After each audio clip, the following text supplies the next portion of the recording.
Hoje é uma transmissão em que vou abordar um tema que tem ganhado um certo corpo, digamos assim, na internet por motivos óbvios. E não é de forma injusta, muito menos de forma sorrateira ou de forma falsa, de forma longe disso, muito pelo contrário.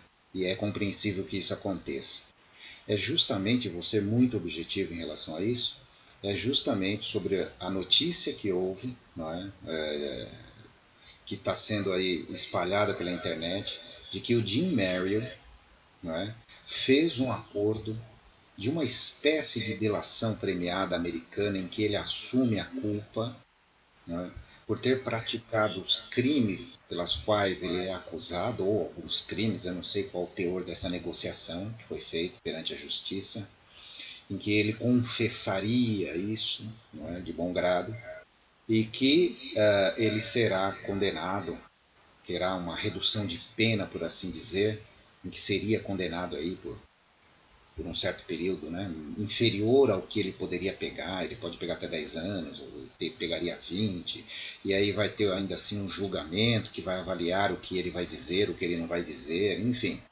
Não conheço com profundidade, evidentemente, o sistema jurídico americano, mas isso é um pormenor, é um somenos, até porque não existe a menor necessidade disso nesses termos, porque é muito parecido o sistema nesse sentido, em que existe um acordo de leniência entre as partes ali, e eu acredito que ele terá sim esses, aspas, benefícios.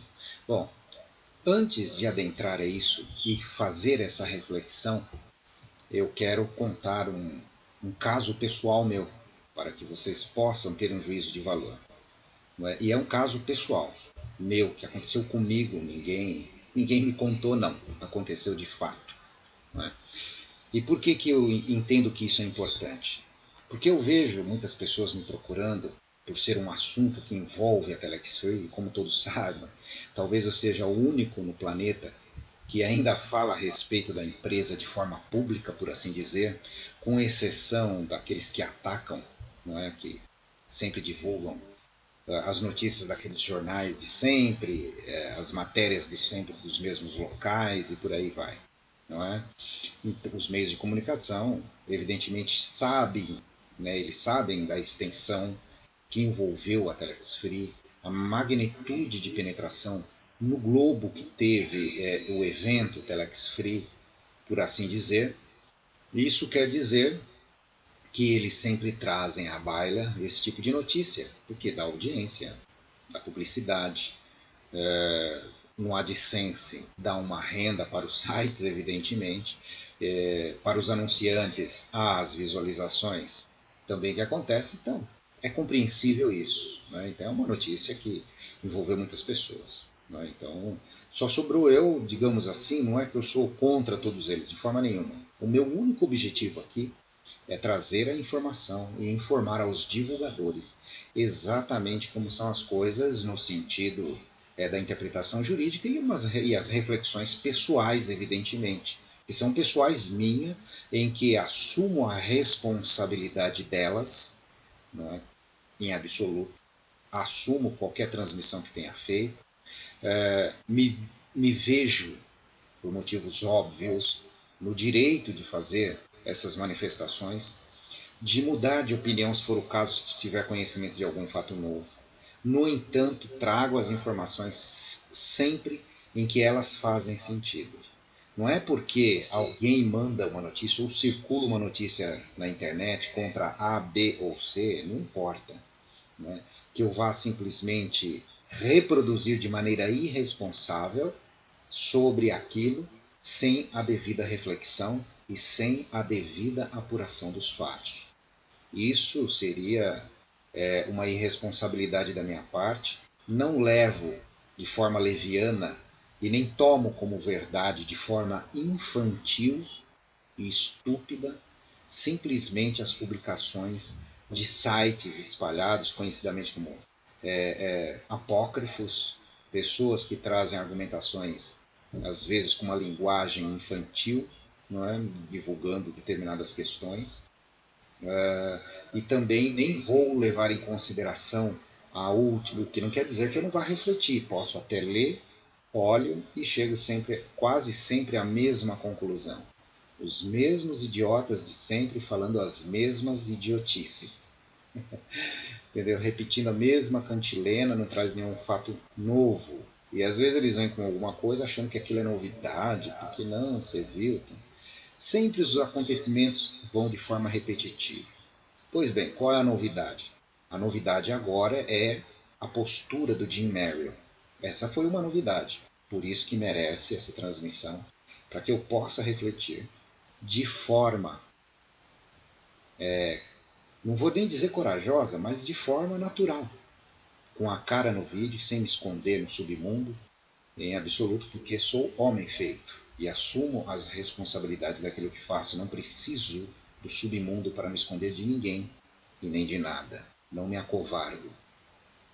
Bom, nesse sentido, eu quero compartilhar com vocês de que nós precisamos entender um pouco mais a natureza dessas questões do que apenas fazer um pré-julgamento e simplesmente nos refletirmos e falar assim, olha, se ele falou, então quer dizer que era verdade, então nós fomos enganados.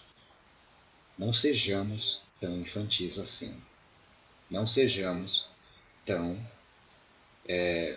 levados por uma primeira impressão. E vale uma reflexão um pouco mais madura e profissional. Pois bem, vamos ao meu caso. Em 1998, por aí, aliás, por aí, mas por volta dessa data, eu não me recordo exatamente, porque isso também pouco importa, essa precisão, 98, 99, 2000, um pouco antes de 2000. Eu passei por uma situação que me lembrou, né, em que eu tive que tomar uma atitude, digamos assim, parecida com essa do Jim Merrill. Não é? Por isso que me leva a essa reflexão, e eu vou compartilhar isso com vocês. Eu trafegava numa via pública com o meu carro, na época, e só vou comentar isso agora, não por querer, né, na época eu era proprietário, naquele momento, de um comércio bem sucedido, e eu tinha, digamos, uma condição favorável financeira, muito favorável, aliás, naquele momento, e eu tinha um carro importado. Era um carro importado, muito bacana, era uma picape na época, americana, e causava uma impressão, como causa em todas as pessoas de bem-sucedido, que eu era mesmo. Naquele momento eu era mesmo. Né? Não, não tenho vergonha de ser bem-sucedido, porque no Brasil nós temos a síndrome do cachorro vira-lata, o cão vira-lata. Se eu for bem-sucedido, eu sou um ponto fora da curva, eu estou errado. Porque o normal é ser mal-sucedido. Como sempre digo, você quer acabar um assunto rapidamente com um interlocutor? A hora que ele perguntar, está tudo bem com você? Responda que está tudo maravilhoso, está tudo ótimo. Você verá que ele vai perder completamente o interesse pelo seu assunto. Interesse por você. Agora, se você, por outro lado, dizer a ele, poxa, irmão, não estou muito bem, ou ele, é? Poxa, o que está acontecendo com você? Aí ele quer saber os detalhes do seu infortúnio. Por quê? Porque o homem, o ser humano, ele tem a natureza de que se ele encontrar alguém pior que ele, melhor. Poxa, finalmente achei alguém que está pior do que eu. Pelo menos o meu consolo é saber que o meu irmão está desgraçadamente pior do que eu. É o mesmo motivo que nos leva quando trafegamos no trânsito e vemos um acidente à frente, e quando passamos ficamos de olho procurando pela janela para ver se tem alguma cabeça perdida de alguém, se alguém foi degolado. Essa é uma coisa da natureza humana que é terrível, não é? Que a gente só começa a perceber isso, não é? Quando temos uma certa experiência de vida. Como nós temos essa questão masoquista, não é? De sofrimento, e sádica, daí o termo sadomasoquista, e sádica de ver o sofrimento alheio. É impressionante. Como nós temos medo de sermos felizes, como nós temos medo de termos sucesso, porque nós morremos de medo da reação da outra pessoa que nos vê com sucesso, e aí vai nos atacar, puxa, Eu não tenho direito de ter sucesso, porque afinal a grande maioria não tem. É uma bobagem. Então, retomando, vivi um momento de grande sucesso em que isso aconteceu. E eu passei por um acidente. Eu fui atropelado, por incrível que pareça, por uma moto, por um motoboy. Ele me atropelou no bico do meu carro. E foi tão violenta a batida que ele deu que ele rolou por cima da cabine da picape e caiu dentro da caçamba. Aliás, ele não caiu dentro, perdão, ele bateu na lateral da caçamba, quase caiu dentro dela, é verdade. Não é? E caiu no chão, ali na lateral do carro, lá atrás. Foi uma batida razoável. E ele era franzino. Nessa violência dessa batida, como ele bateu no bico, por alguma razão, ele quebrou o fêmur. Não é pouca coisa. É violento quebrar o fêmur. Dizem que essa cirurgia do fêmur é uma das piores que tem em termos de dor. Diz que é muito dolorido. Ele não desmaiou, nada, caiu lá, gritava de dor, evidentemente. Quebrou a roda do meu carro, para ter uma ideia. Eu tive que ser rebocado porque o carro não andava. Muito bem. Não parei, prestei o socorro, não pudemos naquele momento remover a vítima, ou evidentemente tivemos que chamar o corpo de bombeiros, né? Não era SAMU, naquela época não existia o SAMU ainda. Chamamos o corpo de bombeiros e ele foi socorrido, não é? Pela brigada mais próxima, enfim. E eu acompanhei todo o processo, ok? Tive que chamar o guincho para remover o meu carro, não teve outro jeito, e a moto dele também foi removida para um pátio de uma delegacia. Muito bom. Sendo assim, eu tive que parar o meu carro, tive que consertá-lo, evidentemente. Prestei toda a assistência à vítima, que eu já nem sei mais dizer quem é a vítima, né? Eu fui atropelado pela moto, não é? E aquilo foi terrível. Não havia pessoas na rua, não havia testemunhas disso, e isso enfraquece muito os argumentos de uma pessoa. Não poucas vezes pessoas se valem de testemunhas falsas para... Eu não consigo fazer isso, não é da minha índole, jamais faria isso. E essa pessoa foi socorrida, foi conduzida e tal. Bom, enfim, tudo foi feito. Né? O meu carro foi muito simples de arrumar. Foi muito simples, foi muito fácil, não é? Foi muito tranquilo. Rapidamente trocaram a roda e tal, ele ficou apto. O que ocorreu depois? Depois eu prestei assistência à família, eu fui até a residência da família. E chegando lá, eu vi que ele morava em São Paulo, inclusive nem era no ABC. Ele estava trabalhando de motoboy, fazendo uma entrega. Enfim, chegando lá eu vi que tinha um carro. Vou contar esse detalhe para podermos entender o que aconteceu depois. Esse carro estava coberto. Né? E conversando com o pai dele, ele me disse que era um cadete à época, nunca mais esqueci disso porque me marcou, né? Que ele tinha prestações atrasadas e que aquilo estava coberto para não sofrer busca e apreensão. Se caso aparecesse um oficial, não conseguiria ver o carro. Né? É a alegação que ele deu, enfim. Mas se chega um oficial, ele vai mandar levantar aquilo que ele vai querer saber o que é que tem ali. Mas estava escondido o carro. Ele não queria perder o carro e tal. E eu levei ele, graciosamente, até o comércio que eu tinha. Nós batemos papo, ele conheceu, ele viu o meu carro já arrumado. Né? Foi algo muito rápido. Eu fui perguntar se eles precisavam de alguma assistência. Né? Embora eu não tivesse obrigação nenhuma disso, mas eu tinha a obrigação humana de fazê-lo. Né? Porque existe uma série de seguros, eu tenho evidentemente seguro do meu carro. E vejam só, eu cometi a maior bobagem da minha vida, no intuito de ajudar. Não é? Auxiliei, né? Ou seja, dei todo esse amparo, na dúvida, não é? O que houve lá? O que houve? Como era um local em que existia uma curva e criou-se uma dúvida na cabeça dele. Eu fui atropelado mesmo. Criou-se uma dúvida, eu estava na via principal, só que ele estava na saída de uma garagem de ponto de ônibus. E quis se alegar que seria a saída da garagem preferencial. Veja você. Ela saiu de uma garagem. Não havia essa preferência. Mas por ser uma curva, criou-se essa questão. E ele bateu em mim sem frear. O cara nem freou, imagina a violência da pancada. E eles andam em velocidade, como todos sabem. Ainda bem que estava bem paramentado, com capacete, tudo certinho. Resumo da ópera. Na dúvida, eu disse ao seguro, corretamente, que eu teria sido, de certa forma, responsável por aquilo. E não o era. Ele foi indenizado devidamente, como tinha que ser. Certo? Bom, aí é que entra. Será que eu fiz da forma correta? Porque nós fizemos o boletim de ocorrência, que foi, digamos, deslocada uma viatura até lá, fez o BO e tudo. Eu não assumi culpa nenhuma. Tá? Então haveria essa discussão posterior. No entanto, independente de culpa, foi um acidente, não é? Acabou o meu seguro na época, não é? Indenizando ele com uma moto nova. Veja você.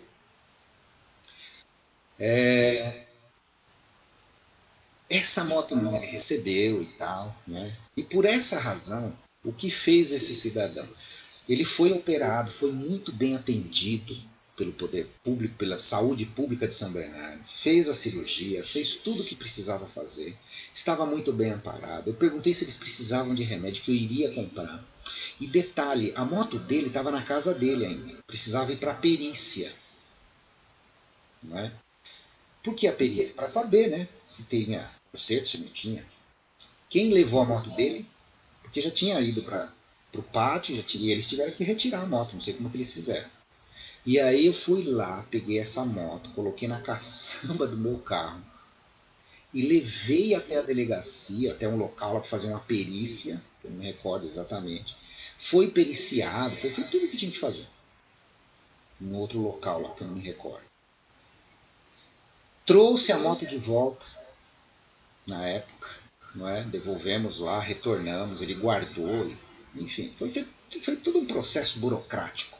Pois bem, o que esse cidadão fez? Depois de um tempo, eu recebi uma intimação na minha casa, marcando uma audiência, porque ele teria entrado com uma representação contra mim.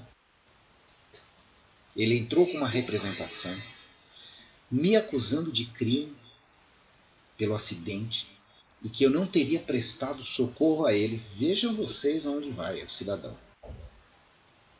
Tá? E que eu não teria prestado socorro, que ele teria gasto dinheiro. Mas ele entrou com um processo crime, veja você. Uma representação, perdão, não é processo. O processo ele acontece depois. O Ministério Público acolheu, foi apresentada a denúncia ao fórum, não é? O delegado fez, apresentou o inquérito lá no fórum. O Ministério Público se manifestou e foi marcada a data de um julgamento. Eu tive que contratar um advogado criminal na época, que eu tinha amizade até, e teve essa audiência. Veja vocês, eu encontrei ele lá na audiência, andando de uma... nem muleta, ele estava de bengala, já estava bem restabelecido. A mãe dele olhou para mim, eu os reconheci, eu balancei a cabeça dessa forma, falei, não acredito que eles fizeram isso comigo. Muito bem, entramos para a audiência. Não é? Entramos para a audiência, tinha a advogada deles, meu advogado, muito experiente, criminal, muito experiente, na época, doutor Adão, gente finíssima. E começou a audiência, né? Essa audiência. Muito bem. Gente, pasmem, a advogada pediu uma indenização que era superior ao valor do meu carro na época, alegando dias que ele não trabalhou, olha, danos morais, danos materiais. Né? Ele só não pediu a moto de novo porque eles tinham recebido do seguro, mas deu um valor exorbitante. E queria fazer um acordo para não entrar com uma ação civil pedindo aquelas indenizações que eles estavam alegando ali de perdas que tinha no processo crime. Olha isso. Eu fiquei indignado com aquilo. Eu fiquei tão indignado que eu acabei me manifestando. A juíza nem olhou para mim, era uma juíza muito conhecida aqui em São Bernardo, que é a Cascadura, uma japonesa. Cascadura. Acho que ela nem atua mais, não sei. Ela pediu Naquela época eu era inexperiente nessas questões, né? Isso foi, sei lá, quase 20 anos atrás, ou por aí. Pediu para que eu fosse retirado da sala, pediu para o meu advogado, né, que eu fosse retirado da sala. Estava lá o Ministério Público, né, sentadinho também, para que o meu advogado conversasse comigo e me acalmasse. Que senão ela ia dar voz de prisão por desacato, alguma coisa no sentido. Mas eu não fiz nada assim com ela, juíza. Apenas me senti. Falei, como assim? Não sou culpado de nada e tal. E comecei a ficar alterado de fato. Não é? Aí meu advogado chegou lá fora. Por eu ser réu primário, eu seria beneficiado pela Lei 9.099, desde que eu assumisse a culpa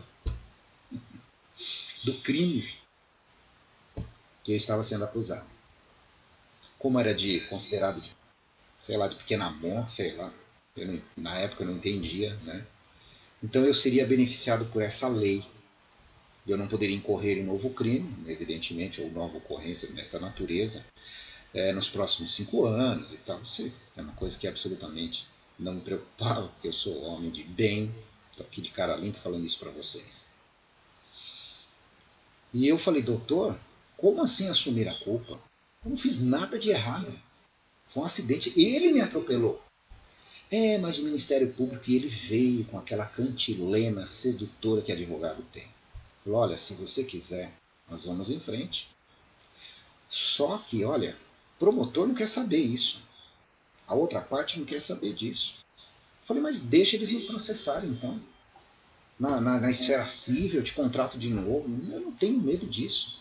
Não é justo isso. Não é justo. Eu não estou falando de justiça aqui. Estou falando agora da lei. Que precisamos separar o que é lei e o que é justiça. Nem sempre a lei é justa. E às vezes você vai para o lado da justiça e a lei te condena. Se eu peitasse naquele momento, disse o advogado para mim, é pior para você. Ele falou, eu vou te dar o bom conselho. Eu sou o profissional do direito. Eu entendo a sua indignação e você está correto quando você fala em justiça. Mas ele disse para mim, quando falamos em lei, isso muda. Ele foi o primeiro cara que me disse, não confunda justiça com lei. A lei não é justa. É por isso que precisa de juízes para interpretá-la e julgar. Olha a complexidade disso naquele momento. Para minha cabeça, eu não queria aceitar aquilo de jeito nenhum. Mas eu fiquei muito relutante, fiquei indignado. Eu não acreditava naquilo. Porque eu trabalhava, gente, vocês não têm ideia. Porque todo mundo só vê as pingas que a gente toma, como diz no interior, mas ninguém sabe dos tombos. Então todo mundo vê você no sucesso e fala, esse é um cara de sorte. Só eu sei o trabalho que dá para isso. Quando você não tem uma herança, você precisa se desenvolver profissionalmente sozinho. Sozinho no sentido assim, fazer o seu estudo, se desenvolver, se capacitar, estudar. Né? Olha, que coisa foi aqui. Foi a minha primeira experiência jurídica, assim, terrível. E eu fui lá, indignado. Olha, só eu sei, viu? E segui o conselho do meu advogado. E realmente ele tinha razão. Hoje eu daria o mesmo conselho. Veja você. Eu daria o mesmo conselho. Assumi, entre aspas, aquele ônus. Tive que pagar, olha isso, uma cesta básica para uma instituição de caridade. Não me recordo agora os termos, que valor, enfim. Foi algo, sinceramente, para a condição que eu me encontrava, foi ínfimo naquele momento. E tive que assumir a culpa por algo que eu não tinha culpa. Não fui para o rol dos culpados, que existe isso, né? Dentro quando você vai por essa lei aí, você não vai para o rol dos culpados. Mas, infelizmente, eu tive que fazer assim. Para economizar dinheiro, porque se eu assim não fizesse, eu teria que ficar com advogado, né? Até quando? Para, numa análise de risco, fazendo assim, poderia sofrer uma punição maior. E o desdobramento na esfera civil iria ser também de igual monta, eu poderia ser condenado também. Enfim, uma série de coisas. Agora, tem um lado bom da história? Teve. Eu fui lá, paguei e acabou. Aquilo foi extinto. Assumi e foi extinto. E foi extinto o processo. Não teve prosseguimento. Muito bem. Eles ficaram tão envergonhados, porque às vezes as pessoas fazem isso num momento, sabe? Eu não estou aqui criticando o meu algoz naquele momento. Porque na esfera civil eles não teriam muitas chances. Ele não era registrado, eles iam ter que prejudicar o empregador dele porque não registrou. Ele alegou que trabalhava para uma empresa de um amigo naquele momento. Só que ele estava sem registro em carteira e fazendo um trabalho comprovadamente, prestando serviço para eles, e tinha como provar isso, né, facilmente, que ele estava prestando um trabalho naquela empresa de ônibus. Olha isso. O desdobramento como seria, porque eu ia suscitar tudo isso no processo. Ele teria que ter o amparo do INSS. Eles queriam me cobrar, né, os salários de meses que ele estava sem trabalho, sem poder exercer a profissão dele. Só que isso, para quem é registrado, é responsabilidade do empregador ter colocado ele amparado pelo Seguro Social. Então, eu só fui salvo, entre aspas, do processo civil, porque era exatamente assim que nós íamos fazer. Eles iriam me processar e eu processaria a empresa deles, né? Uma ação de regresso, por assim dizer. Então veja você, como isso tem uns desdobramentos malucos. Por isso que não dá, ao ler uma notícia, que só o Jim Merrill, agora eu vou entrar na questão Telex Free, sabe o que ele está passando nos Estados Unidos. Somente ele sabe o que é a privação de liberdade, a pressão que a família sofre. Como é que eu vou criticá-lo agora se ele fizer um acordo de leniência, se vai ser melhor para ele? Qual a idade dele? Qual o risco que ele tem de condenação? Ele pode pegar até 10 anos, pode não pegar nada quase, e se ver livre daquilo. Assim como se ele peitar o sistema, até onde eles vão pedir a condenação máxima e até onde o juiz vai conceder essa condenação máxima. Quais são os termos desse acordo? O que eu posso dizer do meu lado é que eu conheço Telex Free com profundidade. Isso eu posso falar. Isso eu posso falar. Acompanho de muito tempo.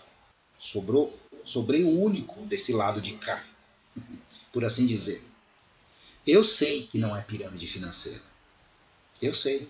E debato com qualquer um. E sempre eu fiz com a maior naturalidade. Tenho um contrato aqui impresso, guardado até hoje, por assim dizer. Está aqui do meu ladinho, né? Até outro dia eu estava aqui compulsando meus documentos. Olha que bonito. Aqui, ó. Dentro da minha pastinha. Já mostrei isso muitas vezes aqui. Vamos ver mais uma vez? Não custa nada. Opa, aqui, ó. Olha as anotações que fiz antes de entrar na empresa. Tá aí, ó. Né? Página por... Ó, vou virar o verso. Página por página. Está aqui o contrato. As cláusulas devidamente destacadas para posterior consulta e interpretação. Isso eu fiz antes de entrar na empresa. Todas as páginas sempre tem destaque em frente e verso que eu imprimi na época, em 2013, portanto, entre dezembro de 2012 e janeiro de 2013. Não é? Vamos lá. Olha aqui. Ó. Todas as páginas, mas não tem uma página que eu não faça uma anotação. Estou navegando aqui pelo contrato inteiro, só para vocês terem uma ideia de como funcionam as minhas análises das empresas. Eu não tenho a mágica e o condão de prever o futuro, como alguns se intitulam, os gurus do não sei das quantas, uns bobalhões que pensam que pensam. Então eles têm a premonição, as previsibilidades, porque vêm com uns argumentos rasos, infantis, e acham que vão prever alguma coisa. E se acontece, eu não falei, e pode acontecer por qualquer motivo de mercado. É uma bobagem. Olha aqui as anotações. Não é? E, enfim, e por aí vai. Olha. Todas as folhas. Eu vou virando aqui não vejo outra coisa. Olha. anotações no verso, na frente, né? E finalmente aqui, ó, na última página, né? E finalmente a grande cláusula que foi anulada pela juíza, aliás, o contrato inteiro, né? Ela não podia anular só 13.2, está aí, para depois, se quiserem ler, que eu sempre falo, né? Que esse era o gatilho de proteção financeira da empresa, que alguns alegam como cláusula potestativa, aquelas bobagens que eu não vou entrar nisso agora. Enfim, então eu sei do que eu falo. Estou falando com propriedade da Tax Free. Agora, temos aqui também, que eu guardo, né, com o maior carinho, tá aqui, feito pelo FUTS, parecer de sustentabilidade, na época que foi juntado ao processo. Eu tenho outro também aqui, justamente com gráficos, provando que a empresa era perfeitamente sustentável. Aí vem uma pérola de uma perícia da... meu Deus do céu. Mas enfim, vamos lá. Eu devo ter... Enfim, o que importa agora nesse momento, pessoal, guardar aqui, que isso aqui é tesouro, é que é muito raso, como eu vi algumas pessoas, não foram muitas não, foram muitas, mas eu sei que isso interessa muitas pessoas. É muito raso uma pessoa chegar e simplesmente, ó, o cara confessou, tá lá, saiu no jornal. Agora você não sabe exatamente os termos e as condições em que ele fez isso. Meu amigo, as pessoas falam, porque justiça? Justiça é uma coisa, lei é outra, o sistema é algo. E nós, cidadãos, somos massacrados, porque o sistema é muito poderoso. Não tem como. Se é, se não é, se alguns acreditam que sejam, ou que seja, melhor dizendo, o que eles alegam que é, e se for de fato, o que for. Cada um tem a sua análise e faz seu juízo de valor. Se é de fato, se cometeram um ilícito, a cada qual responda por si, pelo que fez. Então, se lá encontraram indícios de que eles fizeram lá, os gestores, fez isso ou fez aquilo, porque pegaram o dinheiro e fizeram aquilo, porque houve evasão, porque não houve, sei lá. O que for, se houve cometimento de crimes na gestão da empresa, a cada um responde por si. Eu não sou dono da Telex Free, não tenho cargo, nunca tive. Não tive, né, agora tem que ser no passado, nunca tive influência sobre qualquer decisão, qualquer contato com os gestores americanos, nunca tive. Eu só vi ter contato pessoal, digamos assim, com as pessoas da questão brasileira após o bloqueio. Antes disso eu não conhecia absolutamente ninguém. A minha decisão foi pessoal. Quando eu divulguei, eu fui criticado na época pela forma como eu divulgava, honesta, correto, falar, olha, eu descobri o segredo da empresa, ela tem um gatilho financeiro, que é assim, funciona, só se tiver caixa livre, pode chegar em determinado momento, isso é empreendedorismo. Qual é o risco da empresa? Não existe esse risco. O que existe contratualmente é que se pré-estabelece uma condição. Então a empresa pode falar naquela semana, olha, essa semana o caixa está baixo, nós não vamos comprar a $20, vamos pagar 10. Ou essa semana a gente não vai comprar nada. Está escrito em contrato, quem leu sabe. Mas é uma decisão unilateral da empresa? Não é unilateral. A empresa te entregou algo, não te entregou? Entregou suas contas VoIPs à época. Hoje não faria mais sentido, né, esse tipo de situação. Né? Se surgir uma empresa que venda a VoIP, pode fugir, porque tem alguma coisa errada. Hoje não faria mais sentido. Com o WhatsApp do jeito que é, naquela época era diferente. Não é? Então hoje não faz mais sentido. Empresa dessa natureza, como era a Telex Free. Então veja você, existia um planejamento estratégico para navegar em outros sentidos que a empresa já tinha em mente. Tinha hotéis, já tinha produtos à vista para colocar, tinha o Telex Business, tinha o Telex Commerce, que eles demoraram, também acho que demoraram. Mas foi um crescimento tão inesperado e tão absurdo que ficou impossível fazer as coisas de forma paulatina e consistente. Por isso que demoraram, não davam conta. Tão absurdo que foi o que aconteceu.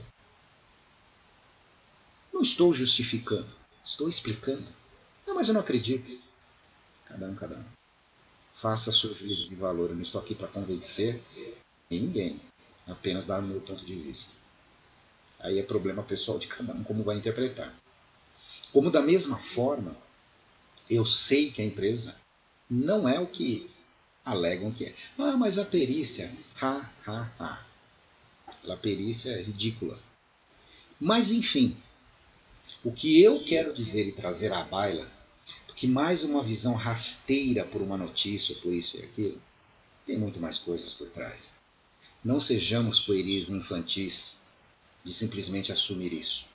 Só isso. Precisamos ter uma visão além disso. Assim como não cometi crime nenhum no meu caso, e para me livrar de uma situação circunstancial eu assumi algo que eu não era detentor daquilo, aconselhado pelo meu advogado, eu não sei o que os advogados de lá vislumbraram ou souberam que estava sendo preparado contra o Jim Merrill. Ele tem família, não cometeu nenhum crime. Tá lá. Não, mas tá aqui ó, montado, ó. Você tá ferrado, cara. O sistema vai engolir você. Ok. Só ele sabe o que ele está passando. Quem sou eu para dizer o contrário? Se ele fez o acordo ou não, é algo que ele vai ter que arcar com as consequências daquilo que ele está tomando, se posicionando. Não serei eu aqui a fazer juízo disso. Só ele sabe o que a família dele deve estar passando com a ausência, ou com a situação dele que está de tornozeleiro, está preso, enfim. Está numa situação de limitação, de deslocamento. Ele é quem sabe. E algo completamente sem solução. Não sei. Então é isso. Em que esfera ele tomou essa decisão? Como é que foi isso? Eu não conheço os detalhes. E não me interessa. O fato é que nós precisamos ter cautela antes de fazer juízo de valor e não agirmos como crianças. É só essa a mensagem. Quero agradecer a todos vocês. Estou à disposição para atender a quem quer que seja que precise de esclarecimento em relação a esse assunto e a outros assuntos. E sempre lembrando que, afinal, nós estamos aqui, diante de uma oportunidade, um recomeço, e fica o meu convite para me procurarem na equipe Castilho. Forte abraço, até a próxima transmissão, se Deus permitir. Até lá!